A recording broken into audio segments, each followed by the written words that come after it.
So hello guys, good afternoon. के सबजना घरको ठिकै होला। धेरै पछि भिडियो हाल्दैछु यार।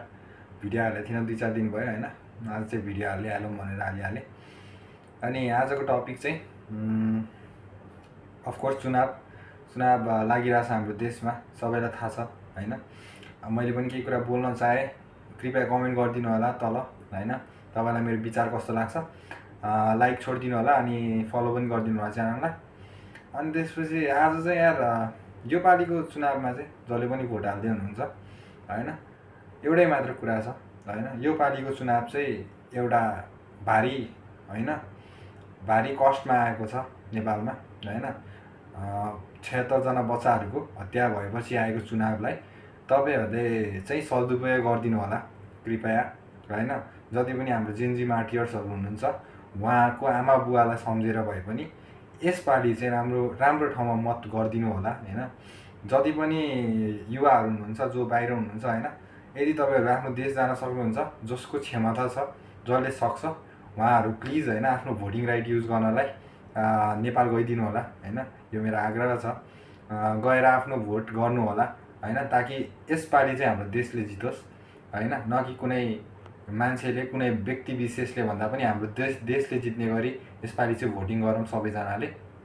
हामीले पनि स्थिर सरकार चाहेको हो होइन। एउटा स्थिर सरकार, एउटा भिजन भएको नेतृत्व होइन, जसले चाहिँ देशलाई अगाडि लान्छ, त्यस्तो नेतृत्वलाई अगाडि पार्ने गरी भोटिङ गर्नु होला होइन। आफ्नो सबै कुरा, आफ्नो पुरानो चिजहरू एकचोटि बिर्सेर यसपालि चाहिँ देशको लागि सानो भए पनि एउटा योगदान गरिदिनु होला होइन। तपाईँको एक भोटले पनि धेरै महत्त्वपूर्ण भूमिका खेल्छ। त्यही भएर एक भोट खेर नफालिकन तपाईँहरूले चाहिँ त्यही हो, अब जे होस् होइन, तपाईँहरूले चाहिँ भोट फर चेन्ज होइन। देशमा बाटो बन्न सकिरहेको छैन, देशमा हुन्छ नि त स्वास्थ्य समस्या छ होइन। एजुकेसन राम्रो पाउन सकिरहेको छैन बच्चाहरूले, खानेपानी छैन कुनै ठाउँमा बत्ती पुगिरहेको छैन होइन। सबै कुरालाई ध्यानमा राखेर होइन यसपालि चाहिँ भोट फर चेन्ज होइन। तपाईँको एक मतले हाम्रो देशको मुहार फेर्न सक्छ यो पालि चाहिँ होइन। Vote for the right vision होइन, राम्रो भिजनलाई भोट गर्नु होला यसपालि चाहिँ। त्यो मूर्खहरूले त्यहाँनिर होइन, कतिसम्म मान्छे मूर्ख हुनसक्छ होइन, तपाईँहरू एकचोटि ख्याल गर्नु होला होइन। तपाईँहरूले क्यालेन्डर त यार मान्छेले नर्मल पनि बुझ्छन् यार होइन। 23 गतेपछि 24 गते आउँछ भन्ने मान्छेले नर्मल पनि बुझ्छन् के होइन।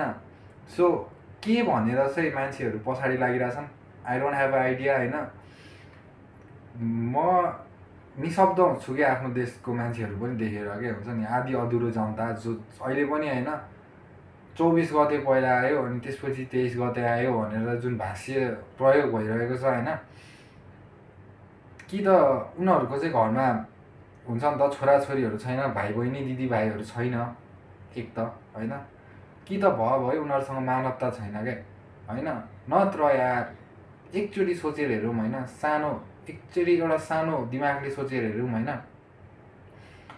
एभ्रिथिङ द्याट इज रिबिल्ड होइन। हुन्छ नि त मान्छेको महत्त्व भनेको कति हुन्छ होइन। एकचोटि कसैको हुन्छ नि त, कसैको जसको घरमा एउटा एल्डरली मान्छे, जसको घरमा एउटा कोही बितेको छ नि, उहाँलाई गएर सोध्नु क्या त्यो मान्छेको महत्त्व के होइन। मान्छे एकचोटि मऱ्यो नि होइन, त्यसपछि फर्केर आउँदैन क्या होइन। You need to understand this के, मान्छे एकचोटि बितिसकेपछि फर्केर आउँदैन होइन।